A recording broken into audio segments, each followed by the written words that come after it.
لله رب العالمين والعاقبة للمتقين والصلاة والسلام على سيد المرسلين وعلى آله وأصحابه أجمعين أما بعد فأعوذ بالله من الشيطان الرجيم بسم الله الرحمن الرحيم قل أعوذ برب الفلق من شر ما خلق ومن شر غاسق إذا وقب ومن شر النفاثات في العقد ومن شر حاسد إذا حسد بسم الله الرحمن الرحيم قل أعوذ برب الناس ملك الناس إله الناس من شر الوسواس الخناس الذي يوسوس في صدور الناس من الجنة والناس بسم الله الرحمن الرحيم الحمد لله رب العالمين الرحمن الرحيم مالك يوم الدين إياك نعبد وإياك نستعين اهدنا الصراط المستقيم صراط الذين أنعمت عليهم غير المغضوب عليهم ولا الضالين بسم الله الرحمن الرحيم ألف لام ميم ذلك الكتاب لا ريب فيه هدى للمتقين الذين يؤمنون بالغيب ويقيمون الصلاة ومما رزقناهم ينفقون والذين يؤمنون بما أنزل إليك وما أنزل من قبلك وبالآخرة هم يوقنون أولئك على هدى من ربهم وأولئك هم المفلحون صدق الله العظيم. شروع اللہ کے نام سے جو بے حد مہربان نہایت رحم والا ہے. تو کہہ میں پناہ میں آیا صبح کے رب کی ہر چیز کی بدی سے جو اس نے بنائی اور بدی سے اندھیرے کی جب سمٹ آئے اور بدی سے عورتوں کی جو گروہوں میں پھونک مارے اور بدی سے برا چاہنے والے کی جب لگے حسد کرنے. بزرگان محترم، تلاوت کی سنت چونکہ ختم القرآن کے بعد فوری طور پر سورہ فاتحہ اور سورہ بقرہ میں سے ہم المفلحون تک پڑھنا ہے، اس لیے تلاوت یہاں تک کی گئی. سورہ ناس کی تفسیر انشاءاللہ آئندہ اتوار کو ہوگی. یہ دو سورتیں سورہ فلق اور سورہ ناس ایک ساتھ نازل ہوئی ہیں. یہ دونوں سورتیں مدنی ہیں. بعض علماء کے نزدیک مکی ہیں، اسی لیے یہاں مکی لکھا گیا ہے، ورنہ زیادہ تر علماء کے نزدیک، مفسرین کے نزدیک یہ مدنی صورتیں ہیں.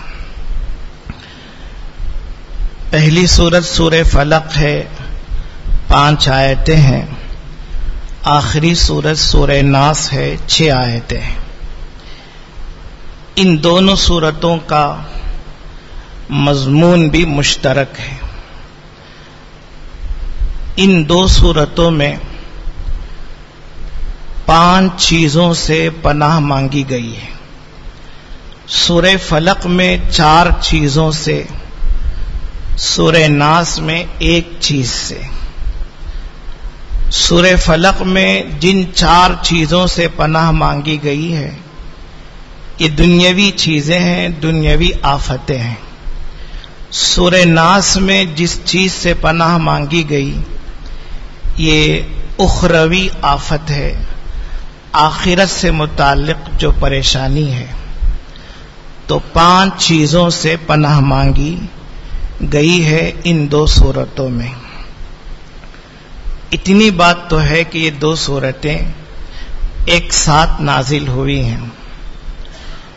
ان 2 صورتوں کی بڑی فضیلتیں ہیں اور تاثیر بھی بہت زیادہ ہے. عقبہ ابن عامر رضی اللہ عنہ کہتے ہیں کہ ایک مرتبہ میں تاریک رات میں حضور پاک صلی اللہ علیہ وسلم کی اونٹنی کو کھینچ رہا تھا. یعنی آپ سوار تھے، میں آپ کی اونٹنی کی جو لگام ہے، مہار ہے، اس کو پکڑ کے لے جا رہا تھا. آپ علیہ الصلاۃ والسلام نے فرمایا کہ اے عقبہ، 2 بہترین صورتیں کیا میں تم کو سکھاؤں؟ پھر آپ نے سورہ فلق اور سورہ ناس ان کو سکھائی. عقبہ کہتے ہیں کہ آپ علیہ السلام نے دیکھا کہ میں کوئی زیادہ خوش نہیں ہوا ہوں، تو فجر کی نماز آپ نے وہیں سفر میں ایک مقام پر پڑھائی اور فجر کی نماز میں پہلی رکعت میں سورہ فلق، دوسری میں سورہ ناس پڑھی. سلام پھیرنے کے بعد آپ میری طرف متوجہ ہوئے. عقبہ اب کیا خیال ہے کہ فجر کی نماز میں بڑی بڑی صورتیں پڑھی جاتی ہیں، میں نے ان کی جگہ یہ صورتیں پڑھی ہیں، تو یہ صورتیں بھی بڑی فضیلت والی ہیں. آپ نے یہ بات بتائی. اسی طرح سے بار بار اس صورت کو پڑھنے کی ترغیب آئی ہے. حضرت عائشہ رضی اللہ عنہا فرماتی ہیں اللہ کے پیغمبر علیہ الصلاۃ والسلام ہر ہمیشہ ان صورتوں کو پڑھتے تھے اور اپنے دونوں ہاتھوں پر دم کر کے سب سے پہلے اپنے سر پر، پھر اپنے چہرے پر، پھر اپنے بدن پر ملتے تھے. 3 مرتبہ ایسا کرتے تھے. آپ علیہ الصلاۃ والسلام نے ایک حدیث میں فرمایا کہ ہر رات کو سونے سے پہلے اور ہر صبح کو سو کر اٹھنے کے بعد ان تینوں صورتوں کی سورہ اخلاص، سورہ فلق اور سورہ ناس کی تلاوت کی جائے اور 3 مرتبہ یہ صورتیں پڑھی جائیں. حضرت عائشہ رضی اللہ عنہا فرماتی ہیں اللہ کے نبی علیہ الصلاۃ والسلام کا چونکہ معمول تھا ان صورتوں کو پڑھنے کا اور دم کرنے کا، تو جب آپ مرض الوفات میں، یعنی اس بیماری میں جس میں آپ کی وفات ہوئی، موجود تھے، تو میں نے ان صورتوں کو پڑھا اور آپ علیہ الصلاۃ والسلام کے ہاتھوں پر میں نے دم کیا، پھر آپ کے ہاتھ ہی آپ کے بدن پر میں نے ملے، اس لیے کہ مجھ سے کہیں زیادہ آپ کے ہاتھ برکتوں والے تھے. تو بڑی اہمیت ہے، فضیلتیں ہیں. حدیث میں ہے عبداللہ ابن حبیب رضی اللہ عنہ کہتے ہیں ایک رات بارش ہوئی اور نہایت تاریک اور اندھیری رات تھی. ہم لوگ اللہ کے نبی علیہ الصلوۃ والسلام کے پاس پہنچے آپ کو تلاش کرتے ہوئے. تو ایک مقام پر آپ سے ملاقات ہوئی. آپ نے فرمایا پڑھو. ہم نے عرض کیا کیا پڑھیں؟ تو آپ نے یہی صورتیں ہم کو سکھائیں اور پڑھنے کے لیے فرمایا. ان دونوں صورتوں کا شان نزول بھی بہت اہم ہے. خلاصہ یہ ہے کہ ایک مرتبہ ہمارے آقا جناب محمد الرسول اللہ صلی اللہ علیہ وسلم پر جادو کر دیا گیا تھا اور آپ علیہ الصلوۃ والسلام 1 مہینہ تک پریشان تھے. اور پریشانی یہ تھی، عائشہ رضی اللہ عنہا فرماتی ہیں، بخاری شریف میں روایت ہے کہ دنیاوی کاموں میں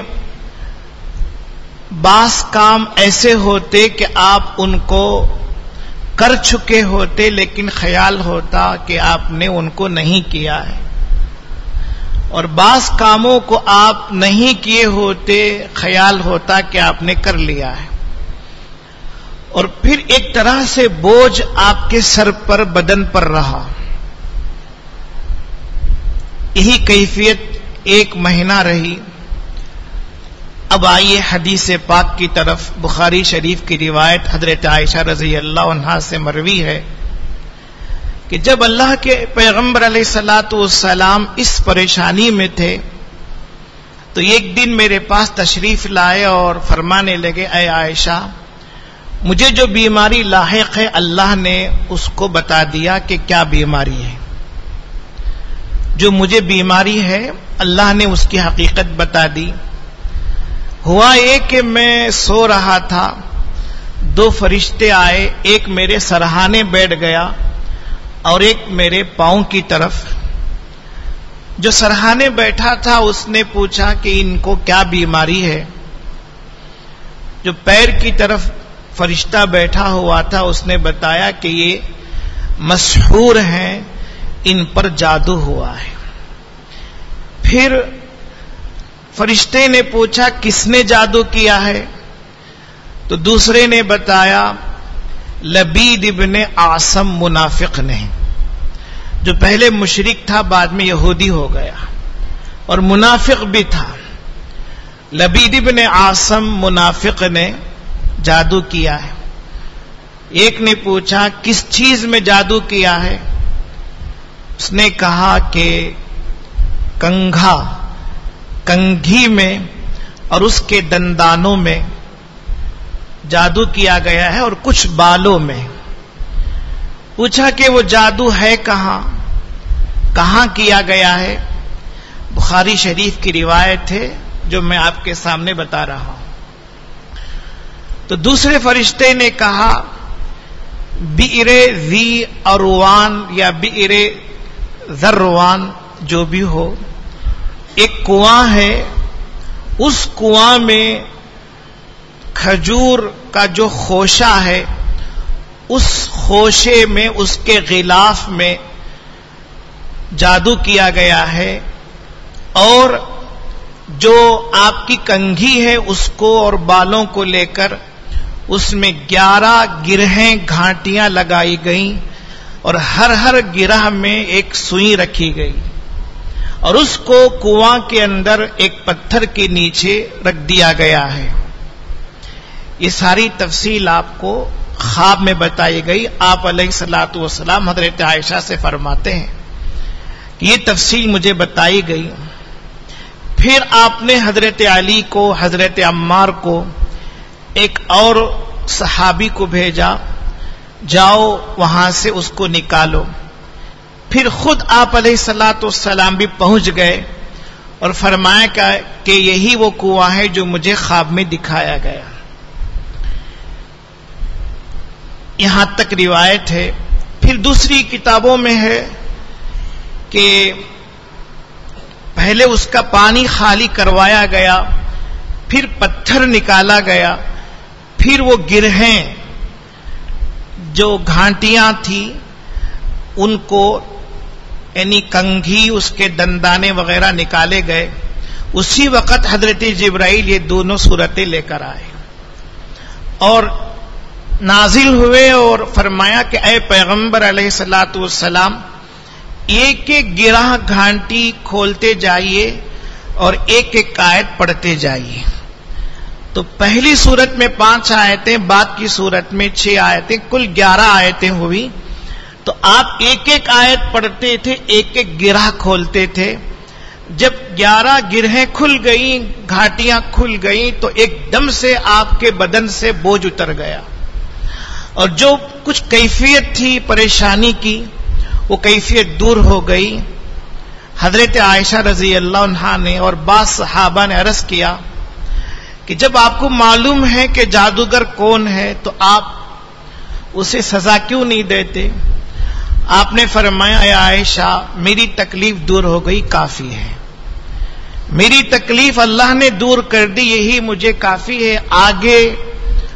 آگے میں اس کو قتل کروں یا ستاؤں، تکلیف دوں، یہ زیبا نہیں ہے. آپ نے اسے کچھ کہا ہی نہیں. وہ منافق تھا، آپ کی مجلسوں میں آتا تھا اور آپ کے پاس بیٹھتا تھا. کبھی آپ نے چہرے پر بھی کوئی ناراضگی ظاہر نہیں فرمائی. تو ان صورتوں میں بڑی برکت ہے اور نظر سے، جادو سے، جسمانی روحانی بلاؤں سے حفاظت بھی ہے اور ان سب کا توڑ بھی ہے. ان صورتوں کو پڑھا جائے، خاص طور پر فجر کی نماز کے بعد سورہ اخلاص، سورہ فلق، سورہ ناس 3 مرتبہ، مغرب کی نماز کے بعد یہ 3 صورتیں 3 مرتبہ، اور سونے سے پہلے یہ تینوں صورتیں 3 مرتبہ پڑھ لی جائیں تو توڑ بھی ہے اور بڑی حفاظت بھی ہے. اور اکابر نے لکھا ہے اگر کوئی زیادہ ہی پریشان ہے، چونکہ یہ 11 آیتیں ہیں اس لیے ان کو 11 مرتبہ پڑھ لیا جائے تو اور زیادہ تاثیر ہوگی، فائدہ ہوگا. اس طریقے سے اس کی بڑی اہمیت ہے. اب سوال یہ ہے کہ کیا نبی کو جادو ہو سکتا ہے؟ ایک اہم سوال ہے. تو علماء نے لکھا ہے ایک تو قرآن پاک کی ان آیتوں میں بھی صاف جادو کا ذکر ہے اور پہلے پارے میں بھی جادو کا ذکر ہے، اور حضرت موسیٰ علیہ الصلاۃ والسلام سے متعلق جو آیتیں ہیں ان میں بھی جادو کا، بہت سی آیتوں میں جادو کا ذکر ہے. اور خود بخاری شریف میں حدیث ہے کہ جادو کے توڑ کے لیے ہی یہ صورتیں نازل ہوئی. تو اب سوال یہ ہے کہ کیا جادو ہو سکتا ہے اور کیا نبی پر جادو ہو سکتا ہے؟ تو علماء نے لکھا ہے کہ جو طبعی اسباب ہیں، جو طبعی باتیں ہیں ان میں سے جادو ہے. جیسے بھوک لگنا، پیاس لگنا اور استنجا کی ضرورت ہونا، یہ سب طبعی حاجتیں ہیں. ایسے ہی بخار آنا، ڈرنا، طبعی ضروریات اور اسباب ہیں. تو انہی میں سے ایک جادو ہے، انہی میں سے ایک جادو ہے. اس لیے یہ کوئی نبوت کے خلاف نہیں، لیکن اللہ کا کرم اتنا ہوا کہ ہمارے آقا صلی اللہ علیہ وسلم پر جادو کا اثر صرف دنیاوی چیزوں میں ہوا. آپ کی تبلیغ میں، قرآن پاک میں، دینی امور میں کسی میں کوئی رائی کے دانے کے برابر بھی فرق نہیں ہوا. اللہ نے آپ کی خصوصی حفاظت فرمائی. اس لیے ان صورتوں میں بری نظروں سے، نظر بد سے، جادو سے، جسمانی اور روحانی آفتوں سے حفاظت ہے اور ان سب کا توڑ ہے. ارشاد ہے قل اعوذ برب الفلق، کہیے اے پیغمبر صلی اللہ علیہ وسلم آپ کہیے میں پناہ مانگتا ہوں فلق کے پروردگار کی. فلق یعنی صبح، صبح کے پروردگار کی.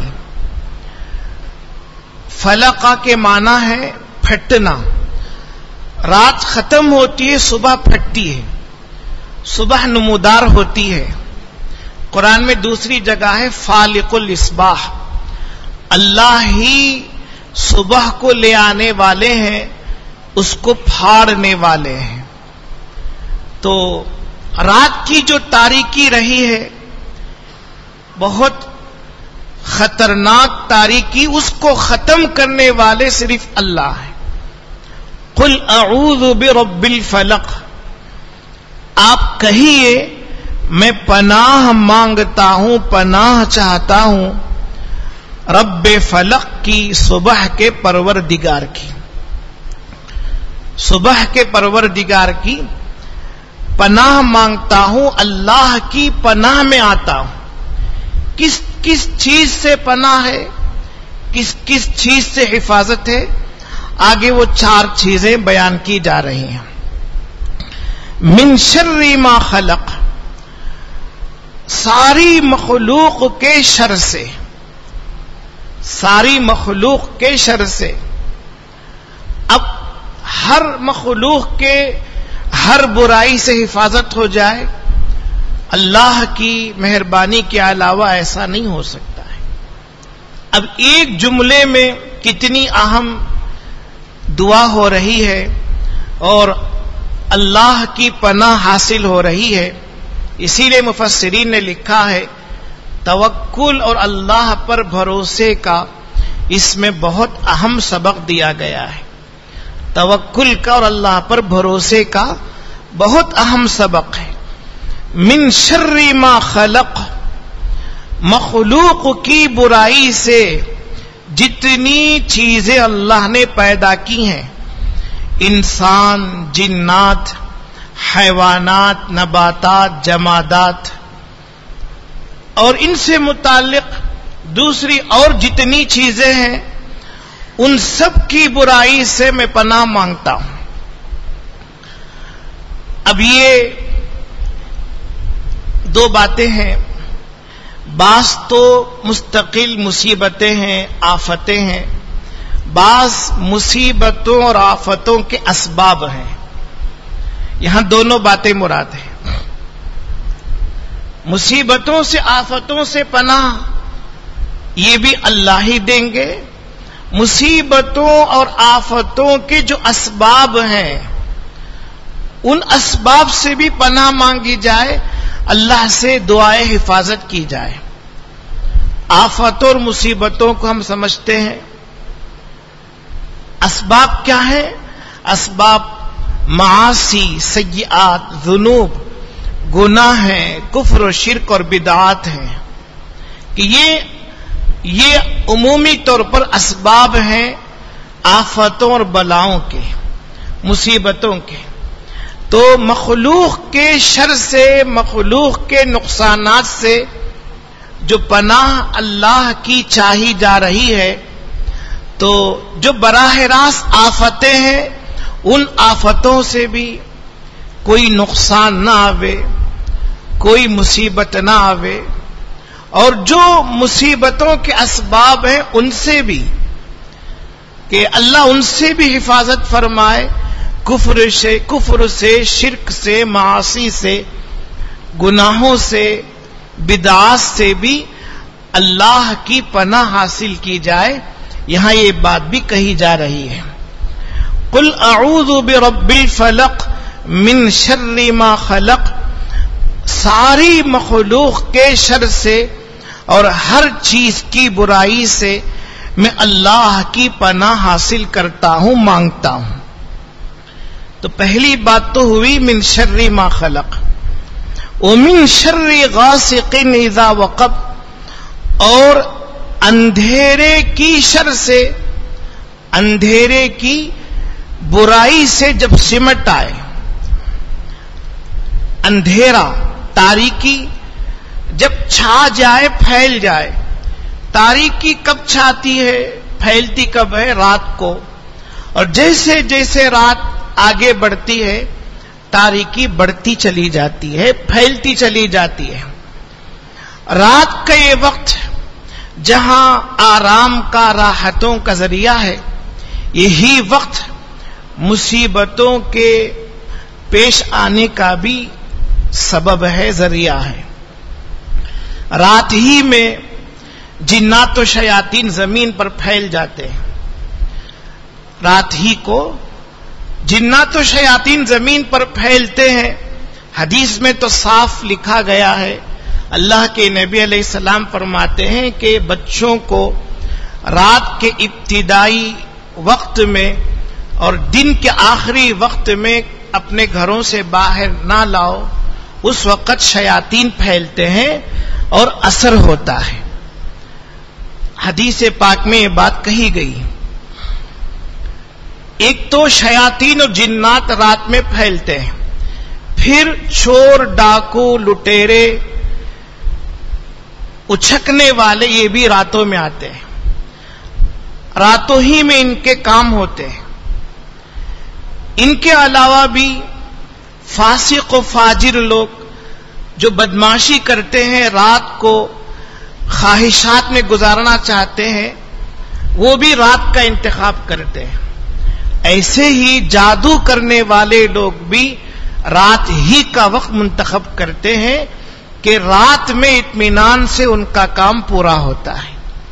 اس لیے اس وقت کو منتخب کرتے ہیں.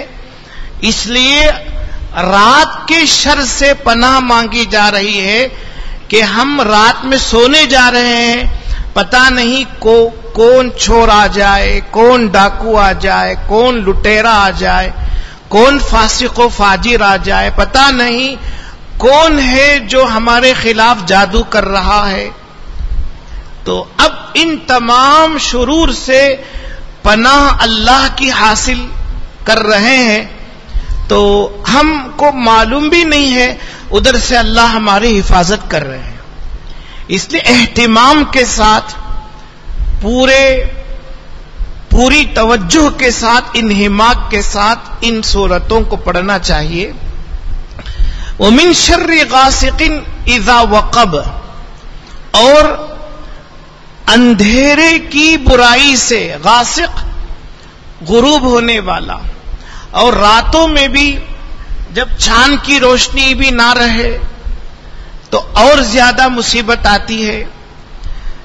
اس لیے جب تاریکی خوب پھیل جاتی ہے، اس لیے اذا وقب، وقب کا معنی جب تاریکی سمٹ آئے، پھیل جائے اور چھا جائے تو یہ زیادہ پریشانی کا وقت ہے. اس لیے اللہ سے یہ دعا کی جا رہی ہے، اللہ کی حفاظت مانگی جا رہی ہے کہ رات کی جملہ برائیوں سے، بالخصوص جب رات پوری طرح سے سمٹ آئے، چھا جائے، اب روشنی کا کوئی ذریعہ نہ ہو تو بدمعاش لوگوں کو اب موقع ہوتا ہے. اس لیے خصوصی اللہ کی حفاظت چاہی جا رہی ہے. وَمِن شَرِّ غَاسِقٍ إِذَا وَقَبَ، اور تاریکی کے، اندھیرے کے شر سے، برائی سے جب وہ چھا جائے اور تمام ہو جائے، سمٹ آئے، پھیل جائے. یہ دوسری چیز ہے جس سے پناہ مانگی جا رہی اللہ کی، یعنی پناہ دینے والے اللہ ہیں اور اس سے پناہ اللہ دیں گے. وَمِن شَرِّ النَّفَّاثَاتِ فِي الْعُقَدِ، اور گرہوں میں پڑھ کر پھونک مارنے والیوں کے شر سے. گرہوں میں، نفاثات کے معنی ہے پھونک مارنا، پھونک مارنے والی عورتیں. اور عربی اعتبار سے مرد لوگ بھی اس میں شامل ہیں. نفاثات اصل عورتیں ہیں اور نفوس جان یعنی مرد ہو یا عورتیں. تو پھونک مارنے والیوں کے شر سے، فی العقدی، گرہوں میں. گرہیں یعنی جو گھانٹی لگائی جا رہی ہے.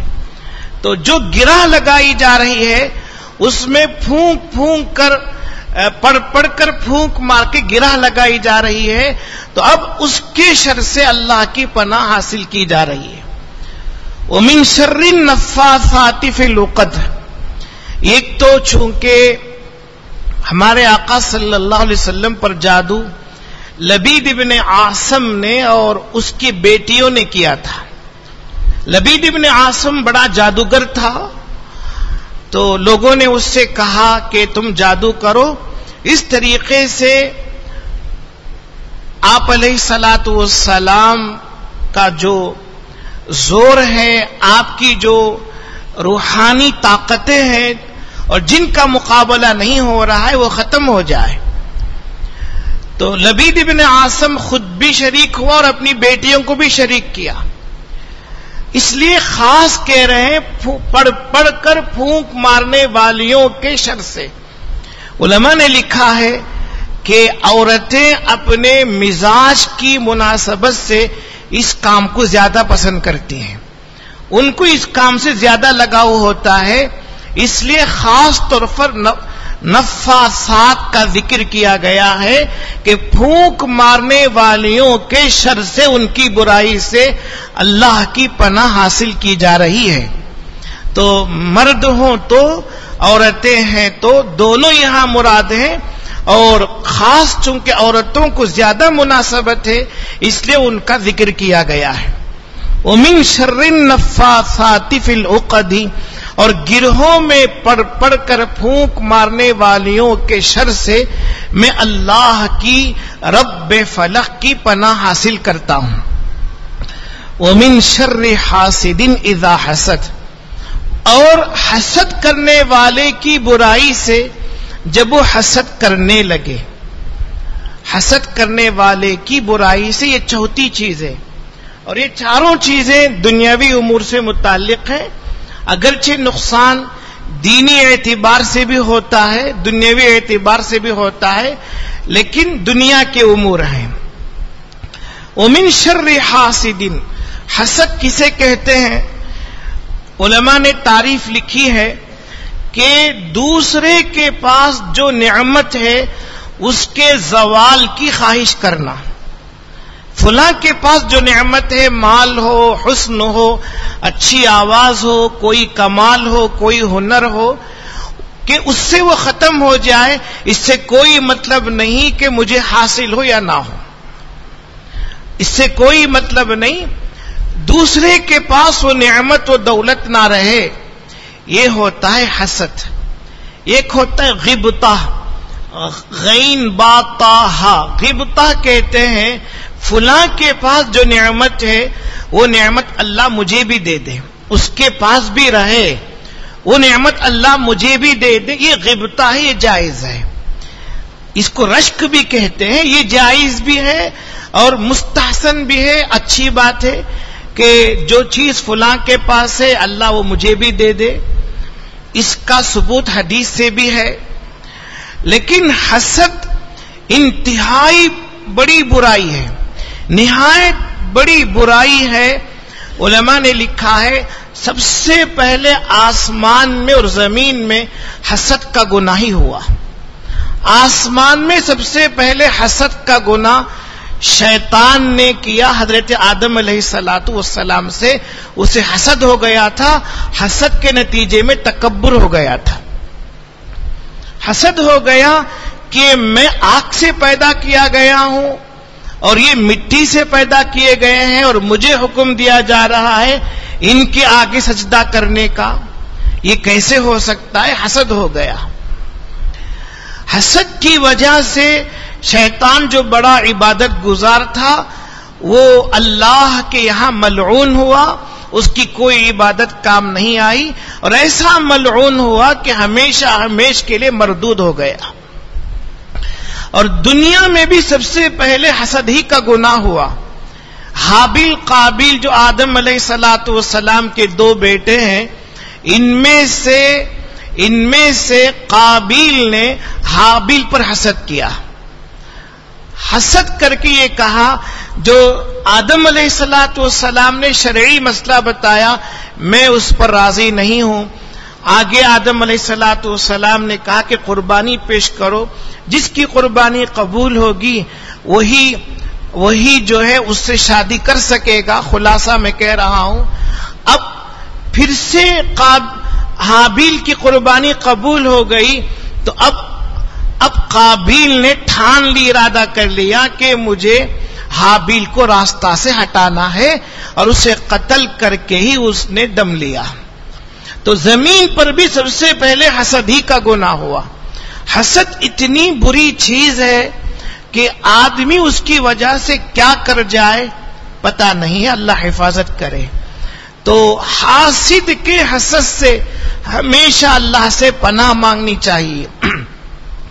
علماء نے لکھا ہے حدیث پاک کی روشنی میں، حاسد جو حسد کرتا ہے وہ اللہ کے فیصلے پر شکایت کرتا ہے، اللہ کے فیصلے پر ناراضگی کا اظہار کرتا ہے.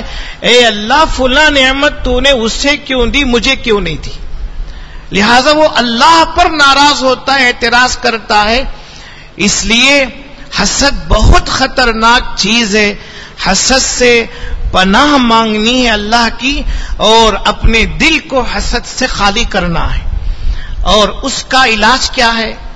حسد دور ہونے کا علاج کیا ہے؟ علماء نے بہت سے علاج بتائے ہیں، لیکن ایک بہت آسان علاج یہ ہے، اگرچہ وہ مشکل ہے لیکن بہت اچھا علاج یہ ہے کہ جس کے حق میں حسد ہو جائے اس کے حق میں دعا کرنا شروع کر دیں. اے اللہ جو نعمت فلاں کو آپ نے دی ہے اس کی نعمت میں برکت دے، اس کی نعمت میں مزید ترقی دے، اضافہ فرما، برکتوں سے نواز. تو اب شیطان وہاں سے بھاگ جائے گا، اس لیے کہ شیطان ہی سبب بنتا ہے حسد کی آگ بڑھانے کے لیے. جب یہ دعا کرنا شروع کرے گا تو شیطان راستہ سے ہٹ جائے گا اور وہ حسد نہیں کرے گا اور اللہ کے فیصلے پر راضی ہو جائے گا. علماء نے لکھا ہے، شیخ سعدی لکھتے ہیں، اگر معلوم ہو جائے کہ کوئی حسد کر رہا ہے ہم سے تو اسے ستانا نہیں چاہیے، اسے تکلیف نہیں دینا چاہیے، خاموشی اختیار کرنی چاہیے، اس لیے کہ وہ خود ایک پریشانی میں ہے، پہلے ہی سے وہ خود ایک پریشانی میں ہے. اور لکھتے ہیں حسد ایک ایسی بیماری ہے کہ مرنے سے ہی وہ ختم ہوتی ہے، مرنے کے علاوہ اس کا کوئی علاج نہیں ہے. اس لیے اللہ ہی اس بیماری سے حفاظت نصیب کر سکتے ہیں. اللہ سے مستقل دعا مانگی جائے کہ ہمارے دل کو حسد سے، کینے سے، بغض سے پاک و صاف فرما. حاسد جب تک حسد نہ کرے کوئی بات نہیں ہے، حسد ہے دل میں لیکن حسد کی وجہ سے کچھ نہیں کر رہا ہے، کچھ نہیں کہہ رہا ہے، کچھ نہیں کر رہا ہے، دل میں حسد ہے، اپنے آپ کو قابو میں رکھے ہوئے ہے تو گنہگار نہیں ہوگا. ہاں اپنے حسد پر عمل کرنا شروع کرے، زبان سے یا فعل سے یا عمل سے، اور جادو وغیرہ کرنا شروع کرے تو اب وہ خطرناک نہایت بڑا گنہگار ہوگا. اسی کو اللہ کہہ رہے اذا حسد، حاسد جب حسد کرنے لگتا ہے تو بڑی برائی پیش آتی ہے. اگر حسد نہیں کرتا ہے، حسد تو ہے، اس کو ظاہر نہیں کرتا، اس کے تقاضے پر عمل نہیں کرتا ہے، اب وہ کوئی زیادہ برائی نہیں ہے. لیکن اگر واقعی حسد کرنے لگتا ہے تو اب بڑی برائی ہے. اس لیے خاص یہ قید ذکر کر رہے ہیں. اور حاسد کے شر سے، حسد کرنے والے کی برائی سے جب وہ حسد کرنے لگے تو اس وقت بہت بڑا نقصان ہوتا ہے. اس لیے اللہ تبارک و تعالیٰ کی پناہ حاصل کی جا رہی ہے. جادو، حسد اور رات کی تاریکیوں سے پناہ مانگی گئی، اور یہ خاص برائیاں ہیں، ان خاص برائیوں سے پناہ مانگی گئی. اور ان کے علاوہ جو برائی ہے اس کو ایک جملے میں کہہ دیا گیا من شر ما خلق، من شر ما خلق. رات کی برائی سے جب وہ سمٹ آئے اور گرہوں پر پڑھ پڑھ کر پھونک مارنے والیوں کی برائیوں سے اور حاسد کی برائی سے جب وہ حسد کرنے لگے تو یہ 3 خاص برائیاں ہیں، ان سے پناہ ہو گئی. بقیہ ساری برائیوں کو ایک جملے میں من شر ما خلقا میں اللہ نے لے لیا. اس طریقے سے تمام برائیوں سے اور دنیا میں پیش آنے والی برائیوں سے حفاظت ہو گئی. اب آخرت سے متعلق جو پریشانیاں ہیں، برائیاں ہیں، ان کو اگلی صورت میں اللہ تعالی بیان کر رہے ہیں. اب جادو ہے اور جو حسد ہے، خاص پناہ اس لیے بھی مانگنے کی ضرورت ہے کہ آدمی کو پتہ ہی نہیں چلتا کہ اس کے خلاف کیا کام ہو رہا ہے. علماء نے لکھا ہے ایک آدمی اپنا علاج کر رہا ہے اپنے آپ کو بیمار سمجھ کر، حقیقتاً وہ بیمار نہیں ہوتا، اس پر جادو ہوا ہوتا ہے. اب وہ لمبا علاج کرتے رہتا ہے اور اس کی وجہ سے مزید بیمار پڑتا ہے اور اس کی وجہ سے نقصان پختہ ہوتا ہے. اب اللہ ہی بچا سکیں گے تو حفاظت ہوگی، اس لیے خاص طور پر یہاں اس کا ذکر کیا گیا. اور جادو بھی نہایت بڑی برائی ہے. علماء نے لکھا ہے کہ جو جادو کرتا ہے بعض دفعہ اس کا ایمان سلب ہو جاتا ہے، بعض دفعہ کرتے کرتے اس کے دل میں ایسی برائی پیدا ہو جاتی ہے کہ اب وہ بعض دفعہ اور نورانیت اور روحانیت سے تو ہمیشہ دور ہو جاتا ہے. روحانی نام کی کوئی چیز نہیں رہتی، نورانیت نام کی کوئی چیز نہیں رہتی. حدیث پاک میں جو کبیرہ گناہوں کو شمار کیا گیا ہے ان میں جادو کو بھی شمار کیا گیا ہے. اس لیے یہ خطرناک برائی ہے. اس برائی سے اپنے آپ کو بچانا ضروری ہے. ہر مسلمان اپنے آپ کو بچائے اور جس کسی کے پاس بھی کوئی بھی نعمت دیکھے اللہ کا شکر ادا کرے، اللہ سے مانگے، اللہ دینے والے ہیں. اگر اللہ وہ نعمت نہیں دے رہے تو دوسری نعمت اللہ دیں گے. اس طریقے سے اپنے آپ کو اللہ کے فیصلے پر راضی کرنا چاہیے. اب اللہ کی پناہ کیوں چاہی جا رہی ہے؟ ظاہر سی بات ہے کہ اللہ ہی وہ ہیں جو ساری چیزوں کو دیکھ رہے ہیں اور اسی کو قدرت ہے تمام برائیوں کو مٹانے پر، اس کے علاوہ کسی کو قدرت نہیں. اسی وجہ سے ایک بڑے اللہ والے سے کسی نے پوچھا کہ زمین و آسمان اگر تیر ہو جائے اور وہ چھلانے لگے تو پھر ہم بچے کیسے؟ زمین و آسمان خود تیر ہو جائیں اور وہ چھلانے لگے تو بچے کیسے؟ تو ان اللہ والے نے بڑا پیارا جواب دیا کہ زمین و آسمان کے پیر کو تھام لو، ان کے پیر سے لپٹ جاؤ، انشاءاللہ حفاظت ہو جائے گی. اب اللہ ہی سے چمٹ گئے تو انشاءاللہ حفاظت ہو جائے گی.